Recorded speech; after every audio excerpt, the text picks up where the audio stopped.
Oi, galera dos terceiros, vamos continuar aqui com as explicações da primeira lei de Mendel. Eu fiz questão de colocar aquele vídeo do professor Jubilu, porque ele era muito didático, ele tinha várias opções ali sobre como explicar aquele conteúdo inicial de genética, falando daquele cara que foi Mendel, um gênio, e acredito eu que tenha sido o último gênio que sobreviveu nessa terra, porque para ser gênio não é fácil, nós temos muitos talentos, mas gênios praticamente nenhum, né?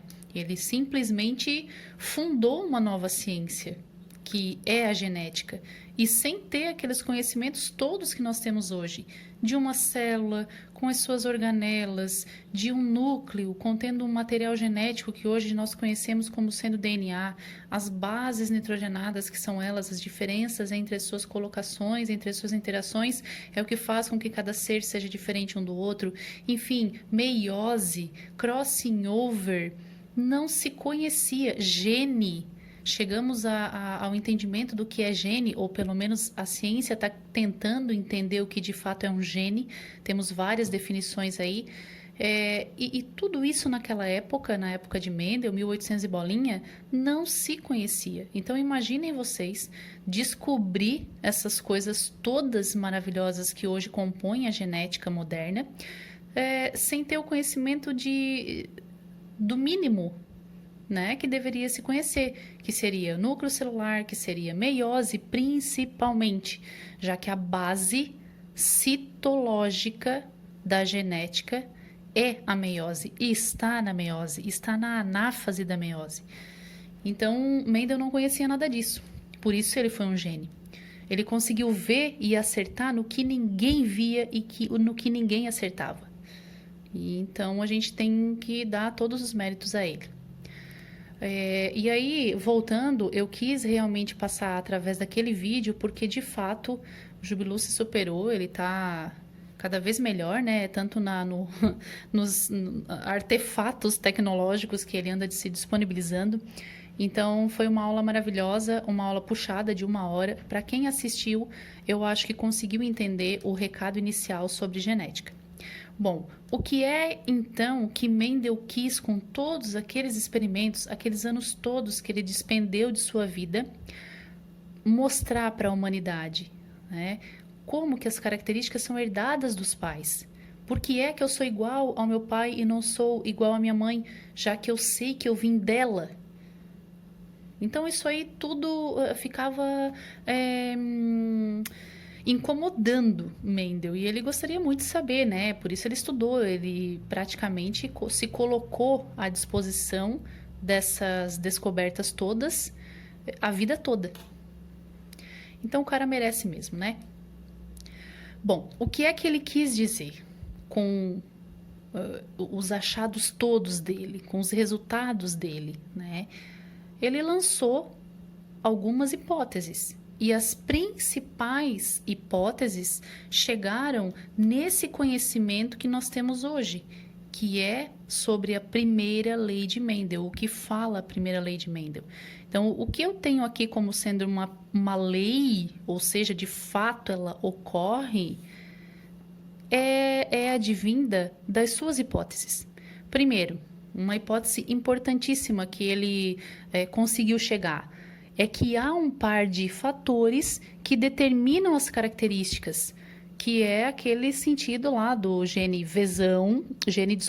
o fator, porque na época dele eu não consigo falar em gene, eu posso falar em fator, isso é pegadinha também em alguns vestibulares, enfim, vocês têm que se atentar, porque na época de Mendel não se falava em gene, não se falava em heterozigoto, não se falava em homozigoto, tá? Se fala em híbrido, se fala em puro, se fala em fator. Então, o que hoje nós conhecemos como gene, no tempo dele, ele dizia fator. Então, ele percebeu uma das suas hipóteses, ele dizia que há sim um par de fatores, um parzinho de fator, claro, para uma característica, né? E aí a gente tem várias características, temos de pensar isso. Um par de fator determina a característica. E claro, foi lá no Vzão, que ele apelidou de dominante, e no Vzinho, que ele apelidou de recessivo. Ele também chegou numa explicação aí, uma hipótese, de que um par é dominante e o outro é recessivo. Uma outra hipótese dele é que durante a formação dos gametas, os fatores eles vão se segregar. Quer dizer, o que é que eu tenho que levar em consideração aqui para entender a primeira lei de a meiose, pessoal, é um mecanismo de divisão celular maravilhosa e importantíssima. É ela que faz com que as espécies se mantenham ao longo das gerações, com as suas proporções fenotípicas, suas proporções genotípicas em primeira instância. Então, vamos entender o que significa meiose, ou pelo menos relembrar, porque, na verdade, vocês já tiveram essa aula, né? Então, quer dizer que eu tenho aqui uma célula diploide, vamos supor que seja lá nos testículos, já que eu tenho, dentro do ser humano, trabalhando a espécie humana, eu tenho os testículos como as regiões produtoras de gametas masculino, e eu tenho lá nos ovários essa região que produz os gametas femininos. Então, os testículos produzem espermatozoides e lá nos ovários há a produção dos óvulos. É um pouquinho diferente lá a ovogênese, mas enfim, vamos pensar dessa maneira. Então, vamos supor que aqui eu tenha uma célula diploide lá do testículo. É a célula mãe. Essa célula mãe, ela carrega consigo duplas, ou seja, cromossomos homólogos, aquele que eu recebi do pai e eu recebi da mãe. Vamos supor que esse aqui seja o cromossomo número 2. Então, aqui eu tenho 2 que eu recebi do pai, o 2 que eu recebi da mãe. Mas percebam vocês, eu recebo aqui, né, esse cromossomo número 2 que veio do pai com uma forma alélica. Um tipo de fator que o Mendel dizia. E a da mãe eu recebi com um alelo diferente.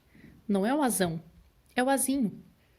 Vamos pensar que esse fator é aquele que me determina a cor dos olhos, para ficar mais fácil de entender. E aí eu, como tenho o azão que eu recebi do pai, eu tenho a possibilidade de ter os meus olhos cor castanho. Como eu recebi o azinho da minha mãe para essa mesma característica, olhem, os genes estão colocados no mesmo local, no cromossomo homólogo. Logo, eles são determinantes de uma mesma característica. Só que, claro, são alelos diferentes. Esse indivíduo, para essa característica, é heterozigoto ou híbrido, conforme foram os experimentos lá de Mendel. Quando ele cruzou uma planta, vamos pegar lá a característica cor da semente, amarela, e cruzou com uma planta lá, né? Ele cruzou os híbridos, na verdade, né? Os híbridos que eram de cor amarela, mas ele chamou de híbrido porque deveria, claro, estar lá incrustado entre esses fatores a característica para ser cor da semente verde. Então, vamos supor que aqui seja uma célula aí diploide e que está passando pelo processo de meiose. Ora, é formação de gameta. Então, eu não vou fazer mitose, eu vou fazer meiose. Então, aqui tem, antes, claro, de a célula sofrer uma divisão celular, ela vai duplicar os seus cromossomos. Lembram quando a professora disse que a professora queria que vocês fizessem isso aqui? E não o X lá no cromossomo? Por que eu pedi, né? Porque quando eu faço isso, eu entendo que isso aqui é uma parte e isso aqui é a sua outra parte. É a sua parte duplicada. É o que está acontecendo aqui, nesse primeiro momento ali da divisão celular por meiose. Então, nesse momento, os meus cromossomos aqui, eles se duplicam. Depois, eles vão se juntar, né, no centro da célula, na placa equatorial, aos pares e duplicados. Logo,